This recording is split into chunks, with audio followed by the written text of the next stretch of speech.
नमस्कार दोस्तों, कैसे हो आप सब लोग। तो हम पढ़ रहे थे जनरल साइंस की क्लासेस हमने स्टार्ट की थी। उसमें फ़िज़िक्स चल रही थी हमारी। और ये जो क्लासेस हैं ये थर्ड ग्रेड के लिए जहाँ भी जनरल साइंस पूछी जाती है उन सभी कॉम्पिटिटिव एग्ज़ाम्स के लिए ये क्लासेस जो होंगी वो इम्पॉर्टेंट होंगी। तो चलो स्टार्ट करते हैं। नेक्स्ट वाला टॉपिक लेते हैं। कुछ टॉपिक्स हमने पढ़ लिए थे। आज हम लेते हैं लाइट, प्रकाश। देखो, प्रकाश के बारे में हम बात करेंगे। तो प्रकाश प्रकाश क्या होता है। एक प्रकाश विद्युत चुम्बकीय तरंग है। प्रकाश जो होता है ना वो क्या है, विद्युत चुम्बकीय तरंग है। इसकी प्रकृति जो होती है वो तरंग और कण दोनों की तरह होती है, यानी कि ड्यूअल नेचर ऑफ लाइट होता है। ठीक है, दोनों की तरह ही इसकी प्रकृति होती है, तरंग की तरह भी होती है, कण की तरह भी होती है। इसके गुण क्या हैं, देखो, परावर्तन दर्शाता है, अपवर्तन दर्शाता है, व्यतिकरण। परावर्तन, अपवर्तन, व्यतिकरण इसकी व्याख्या करता है ये तरंग सिद्धांत से। देखो, तरंग सिद्धांत से व्याख्या होती है इसकी। परावर्तन, अपवर्तन, व्यतिकरण की व्याख्या करता है, ये करता है तरंग सिद्धांत से। ठीक है, और प्रकाश विद्युत प्रभाव की व्याख्या करता है कण सिद्धांत से। तो ये दोनों की तरह ही बिहेव करता है, तरंग की तरह भी और कण की तरह भी। प्रकाश विद्युत प्रभाव की व्याख्या करता है कणीय सिद्धांत से। देखो, प्रकाश की जो चाल होती है वो इलेक्ट्रोमैग्नेटिक वेव होने के कारण निर्वात में इसकी चाल सर्वाधिक होती है, क्योंकि ये एक क्या है, इलेक्ट्रोमैग्नेटिक वेव है, विद्युत चुम्बकीय तरंग है। और विद्युत चुम्बकीय तरंग है तो निर्वात में, क्योंकि माध्यम की आवश्यकता नहीं होती है, तो सीधी सी बात है कि निर्वात में इसकी जो चाल होती है वो सर्वाधिक होती है। और कितनी होती है, सर्वाधिक होती है 3 × 10⁸ मीटर प्रति सेकेंड इसकी चाल होती है। माध्यम के अनुसार इसकी जो चाल है वो बदलती है। ठीक है, माध्यम के अनुसार इसकी चाल जो होती है वो क्या है, बदलती है। माध्यम के अपवर्तनांक पर निर्भर करती है। माध्यम का जो अपवर्तनांक लेंगे हम, जैसे अपवर्तनांक क्या होता है, निर्वात में प्रकाश की चाल अपॉन माध्यम में प्रकाश की चाल, निर्वात में अपॉन माध्यम में प्रकाश की चाल। तो अपवर्तनांक कहते हैं इसको। अपवर्तनांक पर डिपेंड करती है इसकी चाल। प्रकाश की चाल निर्वात में सबसे ज़्यादा होती है, फिर गैस में होती है, फिर द्रव में होती है, फिर ठोस में होती है। गैस, द्रव और ठोस। देखो, सबसे ज़्यादा कहाँ पे होती है, निर्वात में इसकी चाल जो होती है सर्वाधिक होती है प्रकाश की चाल। प्रकाश की चाल फिर गैस में, फिर द्रव में और फिर लास्ट में सॉलिड्स में। ठीक है, ठोस होते हैं ना उनमें लास्ट में होती है, सबसे कम होती है ठोस में। प्रकाश में परावर्तन देखते हैं। तो प्रकाश में परावर्तन, परावर्तन का मतलब क्या होता है, देखो, जब प्रकाश की किरण किसी माध्यम की सतह से टकरा करके पुनः उसी माध्यम में किसी प्रकाश की किरण, यानी कि आपतित किरण है ये प्रकाश की, ये किसी समतल माध्यम से, ये किसी भी माध्यम से, ये माध्यम है, यहाँ से टकरा करके पुनः ये उसी माध्यम में, जिस माध्यम में है आई थी, उसी माध्यम में ये परावर्तित हो जाती है, तो उसी माध्यम में लौट जाती है। तो उसको क्या बोलते हैं, परावर्तन बोलते हैं इस घटना को। ये होता है एंगल आई और ये होता है एंगल आर। एंगल आई आपतन कोण, यानी कि यहाँ से आपतन कोण, और एंगल आर परावर्तन कोण कहते हैं। और ये क्या है, अविलंब है। ठीक है, तो ये दो प्रकार से होता है, नियमित परावर्तन होता है, अनियमित परावर्तन होता है। नियमित यानी कि समतल सतह से, यानी कि जो सतह होती है यहाँ पे समतल होती है और यहाँ पे होती है खुरदरी सतह। ठीक है, समतल सतह से अगर परावर्तन होता है तो वो क्या होता है, नियमित परावर्तन होता है, यानी कि इसकी किरण सीधा इधर ही जा रही हैं, एक ही डायरेक्शन में जा रही हैं। ठीक है, और अनियमित परावर्तन खुरदरी सतह है, तो यहाँ पे प्रकाश किरण कोई किसी भी दिशा में जाए तो उसको बोलते हैं अनियमित परावर्तन। परावर्तन के नियम देखते हैं। तो परावर्तन के कितने नियम हैं, आपतित, परावर्तित और अविलंब। आपतित, परावर्तित और अविलंब तीनों एक ही तल में स्थित होते हैं। देखो, आपतित, परावर्तित और ये अविलंब है, तीनों किस में है, एक ही तल में प्रेजेंट होते हैं। दूसरा है आपतन कोण का जो मान है, आपतन कोण का जो मान है वो परावर्तन कोण के बराबर होगा, एंगल आई बराबर एंगल आर। दर्पण परावर्तन के सिद्धांत पर कार्य करता है। जो दर्पण होता है ना वो किस पे कार्य करता है, तो परावर्तन के सिद्धांत पे दर्पण कार्य करता है। अब बात कर लेते हैं प्रकाश के अपवर्तन के बारे में। देखो, प्रकाश का अपवर्तन, प्रकाश का अपवर्तन देखते हैं। तो क्या होता है, ये प्रकाश किरण एक माध्यम से दूसरे माध्यम में प्रवेश करती है। जैसे दो माध्यमों के बीच में होता है ये, तो प्रकाश के दो या दो से अधिक माध्यम भी हो सकते हैं। तो प्रकाश किरण एक माध्यम से जब दूसरे माध्यम में प्रवेश करती है तो वे अपने पथ जो होता है उससे क्या होती है, विचलित हो जाती है, और इसको क्या बोलते हैं, प्रकाश का अपवर्तन। जैसे ये विरल माध्यम है, ये सघन माध्यम है, तो जैसे आपतित प्रकाश की किरण है, ये प्रकाश की किरण आई, अब ये है अविलंब। तो ठीक है, विरल से जब सघन में जाती है तो क्या होती है, सघन में जाएगी तो अब ये अविलंब है इसकी ओर मुड़ जाती है, यानी कि अविलंब के नज़दीक आ जाती है, अविलंब की ओर आ जाती है। तो इसको ये होता है। और अगर सरल से विघन में जाती है, यानी कि सरल ये डेंस है और ये क्या है, विरल माध्यम है, सघन से विरल माध्यम में जाती है, तो ये क्या होती है, आपतित प्रकाश की किरण जो है वो अविलंब से दूर हो जाती है, ये अविलंब है, अविलंब से दूर हो जाती है। ठीक है, तो अपवर्तन के दौरान प्रकाश की तरंग दैर्घ्य, अपवर्तन के दौरान प्रकाश की तरंग दैर्घ्य, चाल, तीव्रता में परिवर्तन होता है। देखो, अपवर्तन के दौरान प्रकाश की चाल, प्रकाश की तरंग दैर्घ्य, चाल और तीव्रता में तो परिवर्तन होता है, लेकिन जो आवृत्ति होती है उसमें परिवर्तन नहीं होता, यानी कि जिस आवृत्ति से ये आई है उसी आवृत्ति से ये चली जाती है दूसरे माध्यम में। तो आवृत्ति में परिवर्तन नहीं होता है, तरंग दैर्घ्य में होता है, चाल में होता है, चाल भी बदल जाती है, तीव्रता भी बदल जाती है, लेकिन जो आवृत्ति होती है, आवृत्ति में परिवर्तन नहीं होता अपवर्तन के दौरान, ये याद रखना है, इम्पॉर्टेंट है। देखो, इसके नियम है, साइन आई बराबर अपॉन साइन आर बराबर नियत होता है, स्नेल्स लॉ बोलते हैं, अपवर्तन का नियम है ये। अपवर्तन के कुछ एग्जाम्पल्स है, जैसे तारों का टिमटिमाना, पानी में रखी छड़ का मुड़ा हुआ दिखाई देना। ठीक है, तारों का टिमटिमाना, पानी में रखी छड़ का मुड़ा हुआ दिखाई देना, सूर्योदय होने के ठीक 2 मिनट पहले व सूर्यास्त के 2 मिनट बाद तक सूर्य का दिखाई देना, ये सब किसकी घटनाएं हैं, अपवर्तन की। अब बात कर लेते हैं पूर्ण आंतरिक परावर्तन की। देखो, पूर्ण आंतरिक जो परावर्तन होता है वो क्या होता है, शर्त क्या है इसकी, सघन से विरल माध्यम में जाता है, जब प्रकाश सघन से विरल माध्यम में जाता है यानी कि अविलंब से दूर होता है।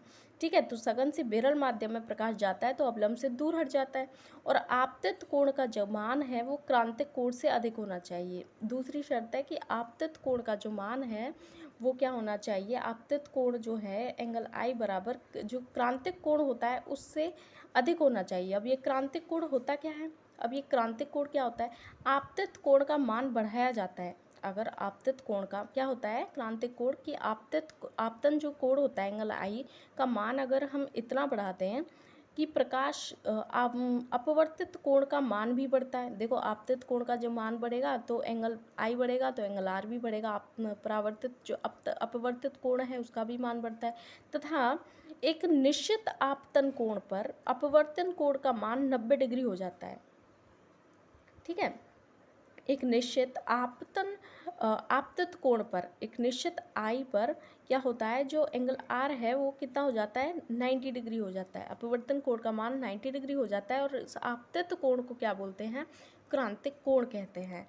तो हमने क्या पढ़ी इसकी शर्त, आपतन कोण का जो मान है एंगल आई का जो मान है वो ज़्यादा होना चाहिए क्रांतिक कोण से, और क्रांतिक कोण हमने अभी बात की। जब क्या होता है, जब आपतित कोण का मान क्रांतिक कोण से अधिक हो, आपतन कोण का मान क्रांतिक कोण से अधिक हो, तो क्या होता है कि प्रकाश का अपवर्तन ना होकर के पूर्ण आंतरिक परावर्तन होता है। अपवर्तन की जगह वो क्या हो जाता है, पूर्ण आंतरिक परावर्तन हो जाता है उस कंडीशन में। जैसे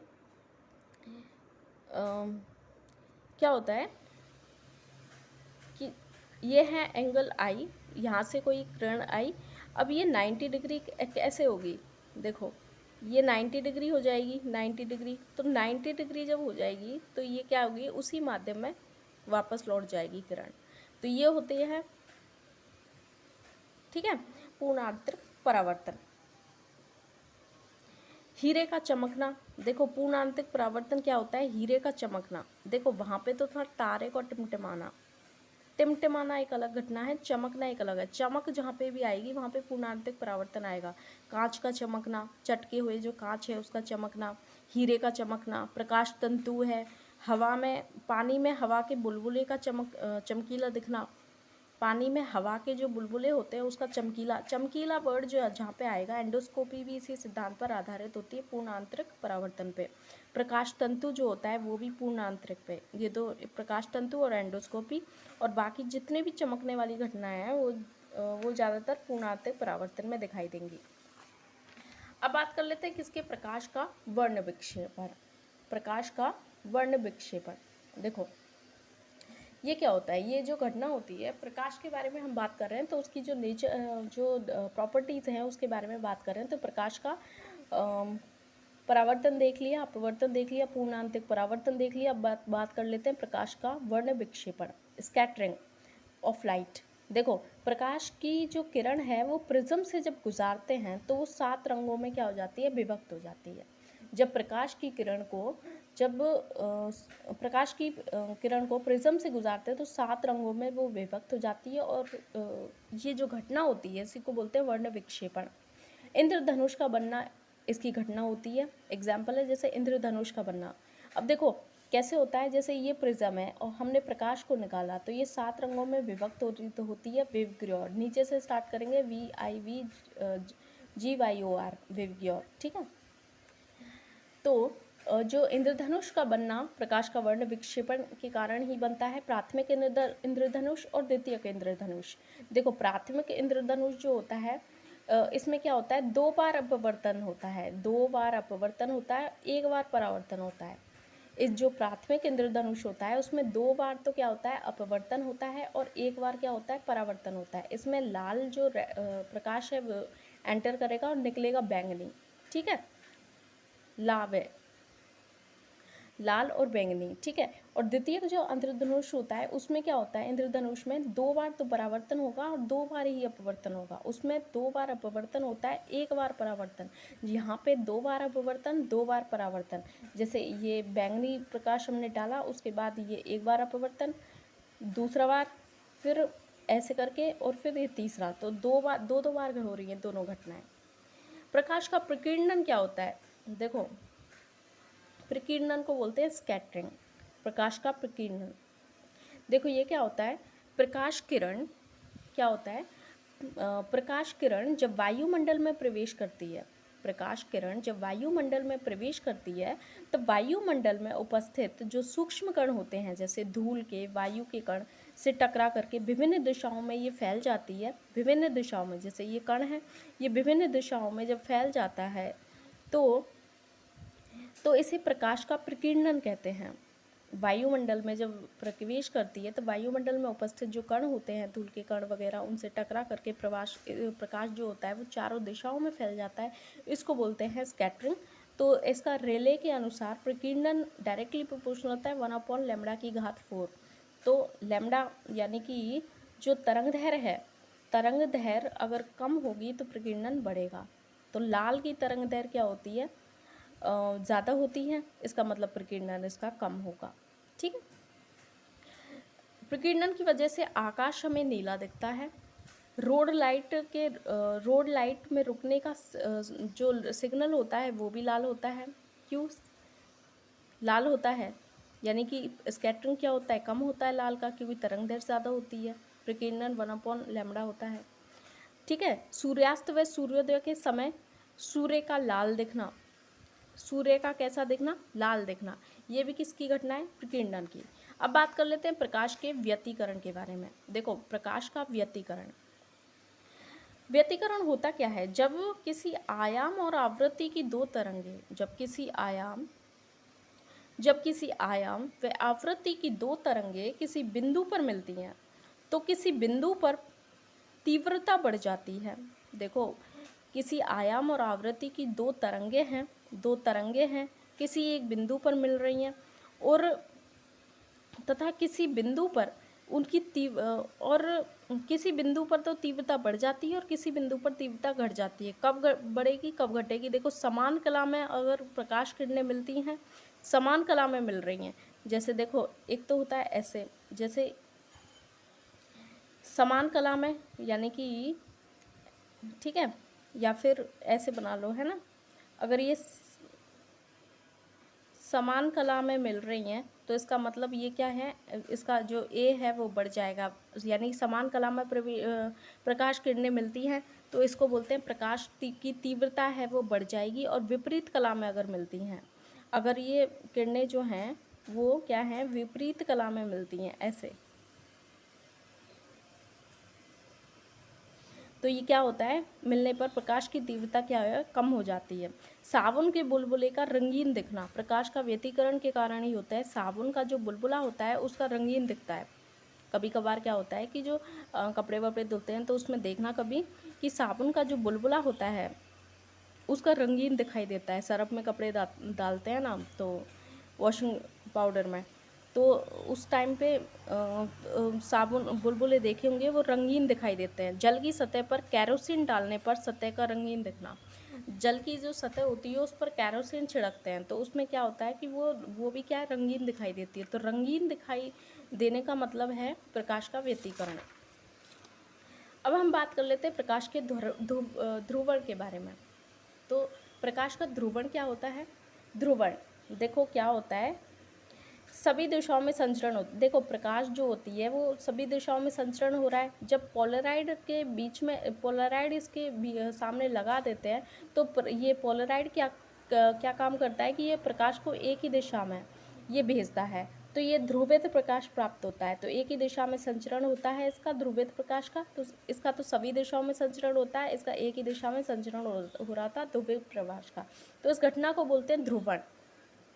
इसमें पोलराइड यूज़ किया जाता है। पोलराइड का निर्माण हर्पेथाइट व नाइट्रोजन सेलुलोज से होता है। पोलराइड का जो निर्माण होता है वो हर्पेथाइट विथ नाइट्रोजन सेलुलोज से होता है। प्रकाश की चकाचौंध को ये कम करता है, ये चकाचौंध ज़्यादा थी, यहाँ पे प्रकाश की चकाचौंध को ये कम करने का काम करता है ध्रुवण। वाहनों व वायुयानों की खिड़कियों में यूज़ होता है ध्रुवण, और 3D चश्मे में भी, 3D जो चश्मे लगाते हैं ना, आजकल चल रहे हैं ये वाले चश्मे, मूवी वगैरह देखते हैं तो 3D चश्मे लगा दिए जाते हैं, तो उससे क्या है, चकाचौंध जो होती है वो कम हो जाती है। ठीक है, वायु और वायुयान की खिड़कियों में और 3D चश्मे में ध्रुवण का यूज़ किया जाता है। अब हम बात कर लेते हैं मिरर के बारे में, दर्पण। देखो प्रकाश के बारे में ही हमारी बात कर रहे थे, तो प्रकाश का जो दर्पण होता है वो प्रकाश के परावर्तन के सिद्धांत पर आधारित होता है। तो हम बात कर लेते हैं दर्पण के बारे में। देखो दर्पण किसे कहते हैं, दर्पण शीशे की जब एक सतह पर जिंक ऑक्साइड, पारा या चांदी का लेप कर दिया जाता है। क्या होता है कि शीशे की एक सतह पर जिंक ऑक्साइड, पारा या चांदी का लेप कर दिया जाता है तो उसको बोलते हैं दर्पण। एक सतह पर प्रकाश का परावर्तन करता है। ठीक है, तो ये समतल दर्पण होता है, एक होता है गोलीय दर्पण। समतल दर्पण के बारे में बात करें तो एक तो होता है, दो प्रकार के दर्पण होते हैं, समतल दर्पण और गोलीय दर्पण। समतल दर्पण प्रतिबिंब कैसा होता है, आभासी होता है, सीधा होता है। आभासी सीधा, समान आकार का होता है, समान दूरी और पार्श्व उल्टा होता है। कैसा होता है, इन्वर्टेड होता है, यानी कि पार्श्व उल्टा, यानी कि लेफ्ट हैंड राइट हैंड दिखेगा। ठीक है, ऐसे इन्वर्स पार्श्व उल्टा होता है, समान दूरी का होता है, समान आकार का होगा, और कैसा होगा, आभासी सीधा प्रतिबिंब हमें समतल दर्पण से प्राप्त होगा। परावर्तक सतह समतल होती है इसकी। ठीक है, इसकी कुछ नियम है, देखो जैसे कोई व्यक्ति अगर v वेग से दर्पण की ओर गति करता है, अगर कोई व्यक्ति है जो कि v वेग से जैसे ये दर्पण है, जैसे ये दर्पण है मान के चलो, अब यहाँ से कोई व्यक्ति है जो कि v वेग से यहाँ पे गति कर रहा है, v वेग से, तो इसको जो ये रिफ्लेक्शन होगा तो उसका प्रतिबिंब उसको 2v वेग से नज़र आएगा, v प्लस इसका v, तो इसको जो नज़र आएगा ना ये वाला व्यक्ति, तो ये इसको 2v वेग से नज़र आएगा। ठीक है, 2v वेग से इसको गति करता हुआ प्रतीत होगा। v वेग से दर्पण की ओर कोई गति कर रहा है तो उसका जो प्रतिबिंब है उसको 2v वेग से गति करता हुआ, यानी कि दुगनी वेग से गति करता हुआ प्रतीत होता है। दूसरा है कि किसी व्यक्ति को अपना पूर्ण प्रतिबिंब प्राप्त करना है। अगर किसी व्यक्ति को, जैसे कोई व्यक्ति है जो कि शीशे के सामने, दर्पण के, शीशा नहीं दर्पण के सामने अगर खड़ा होता है और उसको पूर्ण प्रतिबिंब चाहिए अपना खुद का, तो उस व्यक्ति की खुद की लंबाई से कम आधी लंबाई का दर्पण होना चाहिए। तो दर्पण कितना होना चाहिए कि व्यक्ति की खुद की लंबाई है, लंबाई से कम आधी लंबाई का दर्पण होना चाहिए। h जो होना चाहिए, h क्या है, व्यक्ति की लंबाई ये है व्यक्ति की लंबाई, व्यक्ति की लंबाई का आधा होना चाहिए दर्पण की लंबाई, आधे से ज़्यादा भी हो सकता है, आधा तो होना ही चाहिए कम से कम। अब बात कर लेते हैं प्रतिबिंब की दर्पण संख्या। जो प्रतिबिंब की संख्या हम कैसे निकालते हैं दर्पण में, समतल दर्पण में, देखो प्रतिबिंब की संख्या कैसे निकालते हैं, दर्पण के मध्य के कोण की संख्या पर डिपेंड करती है। दर्पण के जो मध्य कोण होता है, जो दर्पण के मध्य जो कोण होता है उसकी संख्या पर डिपेंड करती है। कोण जो होता है ना, प्रतिबिंबों की संख्या होती है n, ठीक है। तो n बराबर होता है 360/थीटा। देखो अगर ये 360/थीटा हम करते हैं, थीटा हमें दे रखा होगा, जैसे 60 होता है, 30 होता है, ठीक है। अगर ये संख्या हमें 360/थीटा विषम प्राप्त होती है तो फिर हम सेम ही लिख देंगे, सेम ही हमारा आंसर होगा। लेकिन अगर 360/थीटा करने पर अगर ये सम संख्या प्राप्त हो रही है तो इसको हम -1 कर देते हैं, ठीक है। तो ये हमारा आंसर हो जाएगा। अगर 360/थीटा से अगर सम संख्या प्राप्त हो रही है, जैसे 6 हो रही है, 2 हो रही है, तो हम क्या कर देंगे, -1 कर देंगे और वही हमारा आंसर होगा। प्रतिबिंबों की संख्या हम ऐसे निकालते हैं। अब बात कर लेते हैं, हमने समतल दर्पण के बारे में बात की थी। समतल दर्पण के बाद में अब आता है गोलीय दर्पण। क्या आता है, गोलीय दर्पण। देखो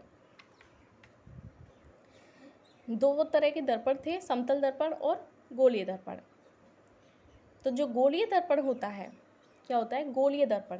देखो ये भी दो प्रकार से होता है, एक तो अवतल दर्पण होता है, एक उत्तल दर्पण होता है। अवतल यानी कि कॉनकेव, और ये होता है उत्तल दर्पण यानी कि कॉन्वेक्स। तो अवतल यानी कि अंदर नहीं पॉलिश। पॉलिश कहाँ पे, अंदर नहीं है, इसका मतलब बाहर की तरफ पॉलिश है, तो उसकी पहचान है अवतल दर्पण। उत्तल दर्पण यानी कि ऊपर नहीं पॉलिश, यानी कि ऊपर की साइड पॉलिश नहीं है। पॉलिश कहाँ पे, अंदर की साइड है, ऊपर नहीं पॉलिश, ठीक है। तो ये होता है अवतल दर्पण, ये होता है उत्तल दर्पण। अवतल दर्पण में प्रतिबिंब जो बनता है, जैसे कि ये फोकस पे आएगा, ये फोकस पे आएगा, ये अभिसारी लेंस है, ये अभिसारी लेंस होता है, और ये अपसारी लेंस है। प्रकाश किरणों को ये फैला रहा है, इसका मतलब प्रकाश किरण जो है उनको क्या कर रहा है, ये फैला रहा है, तो इसलिए इसको अपसारी बोलते हैं। पसार रहा है, पसारी। और अभिसारी यानी कि ये कन्वर्ज कर रहा है, कन्वर्जिंग और डाइवर्जिंग लेंस। फोकस दूरी f बराबर होती है r/2 के, ये ध्यान रखना। फोकस दूरी जो होती है, f जो होता है वो r/2 होता है, ये याद रख लेना है। अब देखो जो गोलीय दर्पण होता है उसमें प्रतिबिंब कितने बनते हैं। जो गोलीय दर्पण होता है उसमें जो प्रतिबिंबों के बारे में बात करें तो देखो इसमें 6-8 इसमें जो स्थितियां बनती हैं वो देखते हैं। देखो ये तो होता है क्या, पोल, यानी कि ये दर्पण का क्या है, ध्रुव है। फिर ये है फोकस, और ये है सी, कर्वेचर, सेंटर ऑफ कर्वेचर, ठीक है, ये चीज़ ठीक है। अब बिंब की स्थिति, प्रतिबिंब की स्थिति और उसके गुण के बारे में बात करें। अगर बिंब की स्थिति इनफाइनाइट है, बिंब यानी कि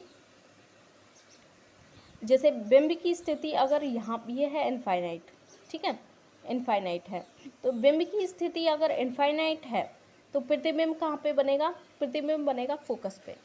बिंब की स्थिति अगर इनफाइनाइट है तो प्रतिबिंब बनेगा फोकस पे। ये देखो याद ही रखना है, वैसे तो डायग्राम्स वगैरह भी होते हैं इसके, लेकिन इसको तुम वैसे ही याद रख लेना, क्वेश्चंस वगैरह में इंपॉर्टेंट होता है ये, क्वेश्चंस ऐसे ही से हो जाएंगे। इनफाइनाइट यानी कि जो प्रतिबिंब बनेगा वो बनेगा फोकस पे। और कैसा बनेगा, फोकस पे अगर प्रतिबिंब बनता है तो बिंदु साइज का होगा। कैसा होगा, बिंदु साइज का होगा। इनफाइनाइट और सेंटर ऑफ कर्वेचर के infinite of centre of curvature, infinite और सी के मध्य में अगर बिंब खड़ा होगा, बिंब अगर होगा तो जो ये बनेगा प्रतिबिंब बनेगा सी और एफ के बीच में। इसको कम करेंगे तो ये इधर आएगा, देखो इधर चलेंगे ये कम होगा ऐसे, तो सी और एफ के बीच में बनेगा। और कैसा होगा, वास्तविक, उल्टा और छोटा होगा। वास्तविक होगा, उल्टा होगा और छोटा होगा। वास्तविक, उल्टा और छोटा प्रतिबिंब बनेगा। सी तो सी पर बनेगा वास्तविक, और सी कैसा होगा, समान आकार का प्रतिबिंब बनेगा। सी और एफ के बीच में, सी और एफ के बीच में अगर हम रखते हैं तो प्रतिबिंब कहाँ बनेगा, सी और इनफाइनाइट के बीच में। वास्तविक ये कैसा बनेगा, बड़ा बनेगा। देखो ये तो बिंदु आकार का बन रहा था एफ पे, ये छोटा बन रहा था, ये समान आकार का, और ये बनेगा बड़ा। और ये जो एफ है, अगर इसको यहाँ पे रखते हैं तो ये प्रतिबिंब बनेगा सी पर, यानी कि ये क्या बनेगा, बहुत बड़ा बनेगा। और एफ और पी के बीच में अगर हम वस्तु को रखते हैं तो दर्पण का जो प्रतिबिंब बनेगा वो बनेगा पीछे, और कैसा होगा, आभासी, सीधा और बड़ा होगा। देखो ये कंडीशन इंपॉर्टेंट है, क्योंकि आभासी, सीधा और बड़ा प्रतिबिंब हमें कहाँ पे दिखाई देता था, हमें आभासी और सीधा प्रतिबिंब दर्पण में प्राप्त हो रहा था, समतल दर्पण में, और यहाँ पे भी हमें प्राप्त हो रहा है अवतल दर्पण में। ठीक है, गोलीय दर्पण में, अवतल दर्पण में हमें ये प्राप्त हो रहा है। तो छोटा भी बन रहा है, बड़ा भी बन रहा है। ठीक है, सभी तरह के जो प्रतिबिंब हैं वो यहाँ पे दिखाई दे रहे हैं। बिंदु साइज का दे रहा है, समान आकार का दे रहा है, बड़ा दे रहा है, छोटा दे रहा है, वास्तविक दे रहा है, आभासी दे रहा है, उल्टा दे रहा है। ठीक है, सभी प्रकार के जो प्रतिबिंब हैं वो अवतल दर्पण से बनाए जा सकते हैं। ठीक है, अब बात कर लेते हैं उत्तल दर्पण की। तो उत्तल दर्पण में क्या होता है, यानी कि ऊपर नहीं पॉलिश। देखो हमने ये बात कर ली थी, परावर्तक सतह इसकी उभरी हुई होती है। परावर्तक सतह कैसी होती है, इसकी जो परावर्तक सतह होती है वो उभरी हुई होती है। उत्तल दर्पण को जब हाथ में लेते हैं वो कुछ इस प्रकार का होता है, तो इसकी जो परावर्तक सतह होती है वो क्या होती है, उभरी हुई थोड़ी सी होती है। तो उसी से हमें पता लगता है कि ये उत्तल दर्पण है या अवतल दर्पण है। ठीक है, प्रतिबिंब जो होता है, प्रतिबिंब हमेशा आभासी, छोटा और सीधा बनता है। आभासी बनेगा, दिस मीन सीधा बनेगा, और कैसा बनेगा, छोटा प्रतिबिंब बनता है। आभासी, सीधा और छोटा प्रतिबिंब किसकी विशेषता है, उत्तल दर्पण की। इसके देखो हमने इसके यूज़ नहीं पढ़े थे। जो अवतल दर्पण है, अवतल दर्पण है, इसमें क्या है, वाहनों के जो हेडलाइट होती है उसमें यूज़ किया जाता है। ईएनटी के जो डॉक्टर्स होते हैं, आई, नोज़ और आँख कान नाक के जो डॉक्टर्स होते हैं वो भी यूज़ करते हैं किसको, जो अवतल दर्पण होता है उसका यूज़ करते हैं। अवतल दर्पण यानी कि अभिसारी होता है, अभिसारी होता है, एक ही जगह लाइट को डालता है, मतलब एक निर्धारित लाइट को डालता है जिससे ठीक से वो दिख सके। तो ईएनटी के जो डॉक्टर्स होते हैं, वाहनों की जो हेडलाइट होती है, सोलर कुकर होता है उसमें भी लाइट को कन्वर्ज किया जाता है। दाढ़ी बनाने का जो दर्पण होता है वो भी कैसा होता है, वो भी होता है अवतल दर्पण। अब बात कर लेते हैं उत्तल दर्पण के बारे में। तो उत्तल दर्पण में रोड लाइट जो होती है, वो प्रकाश को फैलाना है ना, अपवर्ज करना है, रोड लाइट में यूज़ किया जाता है। वाहन के जो साइड मिरर होते हैं, क्योंकि बहुत ज़्यादा साइड में मिरर में क्या होता है, वाहनों के में हमें क्या है, अपवर्ज करता है, यानी कि बहुत सारे जो मोटर वाहन हैं उनको देखना है, तो उसमें ये यूज़ किया जाता है। पार्किंग जो दर्पण होता है उसमें भी सेम ही एटीएम में कोई चोरी चकारी नहीं कर रहा हो तो उसके लिए भी क्या होता है, एटीएम में बहुत सारे लोग बाग होते हैं तो उनको देखने में, ठीक है, तो एटीएम में भी यूज़ होता है। किसका होता है, ये है उत्तल दर्पण के बारे में। उत्तल दर्पण यानी कि ये ध्यान रखना है, अपसारी है तो अपसारी के ये नियम है। अब बात कर लेते हैं क्या, हमने दर्पणों के बारे में बात कर ली। अब बात कर लेते हैं लेंस के बारे में। लेंस क्या होता है, देखो लेंस प्रकाश के अपवर्तन हेतु माध्यम प्रोवाइड करता है। प्रकाश के अपवर्तन हेतु माध्यम प्रोवाइड करता है क्या, लेंस। ठीक है, एक तो होता है उत्तल लेंस, एक होता है अवतल लेंस। उत्तल लेंस अभिसारी होता है, अवतल लेंस अपसारी होता है। देखो वहाँ पे डिफरेंट था, ये जो वहाँ पे क्या था, वहाँ पे जो अवतल था वो अभिसारी था, वहाँ पे जो अवतल था वो अभिसारी था। यहाँ पे अपोजिट हो जाएगा, यहाँ पे जो अवतल है वो क्या है, पसारी है। देखो ये लाइट जाएगी, ये ऐसे जाएगी, अपसारी है। अवतल जो है वो अपसारी है और उत्तल है कन्वर्जिंग लेंस। प्रतिबिंब वास्तविक उल्टा बनता है उत्तल से प्रतिबिंब कैसे बनेगा, वास्तविक बनेगा, उल्टा बनेगा, और अवतल से आभासी और सीधा प्रतिबिंब दिखाई देता है अवतल दर्पण, अवतल लेंस से। ठीक है, प्रतिबिंब। अब बात कर लेते हैं किसके, लेंस की क्षमता के बारे में। हल्का हल्का सा लेंस के बारे में पता होना चाहिए। तो लेंस की क्षमता पी से डिनोट करते हैं। पी बराबर होता है 1/f। एफ को हम मीटर में ही लेते हैं, अगर मीटर में सेंटीमीटर में दिया है तो ऊपर 100 से मल्टीप्लाई कर देते हैं। ठीक है, तो लेंस की क्षमता जो होती है वो पी बराबर 1/f होती है। मात्रक होता है डायोप्टर, डी से डिनोट करते हैं। इस दर्पण सूत्र और लेंस सूत्र देखो, दर्पण का जो सूत्र होता है उसमें 1/v प्लस 1/u प्लस का साइन है बराबर 1/f होता है, जबकि लेंस का जो सूत्र होता है 1/v माइनस 1/u बराबर होता है 1/f के। इसमें प्लस है, इसमें माइनस है। देखो v क्या है यहाँ पे, प्रतिबिंब की दर्पण या लेंस से दूरी। किसकी? प्रतिबिंब की, यानी कि जो इमेज बनी है उसकी दर्पण या लेंस से दूरी तो होती है v, और u क्या होता है, बिंब की दर्पण या बिंब की दर्पण या लेंस से दूरी, यानी कि जो वस्तु है, बिंब को बोल रहे हैं वस्तु, वस्तु की दर्पण या लेंस से दूरी, और f क्या है, फोकस दूरी। आवर्धन क्षमता देखते हैं। दर्पण की आवर्धन जो क्षमता होती है वो होती है प्रतिबिंब की ऊंचाई अपॉन बिंब की ऊंचाई। प्रतिबिंब यानी कि v और बिंब यानी कि u, यानी कि -v/u होता है आवर्धन क्षमता। m यानी कि आवर्धन मैग्निफिकेशन m से डिनोट करते हैं। m बराबर होता है -v/u दर्पण में, जबकि m बराबर होता है v/u किसमें, लेंस में। और इसके नियम देख लेते हैं। तो आरपीएफ याद रखना है, आरपीएफ की पुलिस। देखो अवतल लेंस है और उत्तल लेंस है। आरपीएफ अवतल लेंस में आर और पी पावर और एफ फोकस, ठीक है। अवतल लेंस में ये नेगेटिव होता है, उत्तल लेंस में पॉजिटिव होता है। उत्तल लेंस का जो आरपीएफ होता है वो पॉजिटिव होता है, जबकि अवतल का आरपीएफ नेगेटिव होता है, ठीक है, ये ध्यान रखना है। उत्तल दर्पण में एक तो वी की यू तो हमेशा ही नेगेटिव होता है, ठीक है, तो वी का याद रखना है। वी जो होता है आरपीएफ फोकस दूरी हमने बात कर ली। अब देखो उत्तल दर्पण जो होता है उसमें v पॉजिटिव होता है और अवतल दर्पण का v नेगेटिव होता है। देखो अवतल दर्पण का जो v होता है वो क्या होता है, नेगेटिव होता है, यहाँ पे भी नेगेटिव होता है, लेंस में भी, ठीक है। उत्तल दर्पण का v जो होता है वो पॉजिटिव होता है। तो ये चीज़ हमने बात कर ली। आज प्रकाश के बारे में हमने पूरी कंप्लीट चर्चा की है। नेक्स्ट क्लास में हम नेक्स्ट टॉपिक के साथ मिलेंगे। तब तक के लिए धन्यवाद।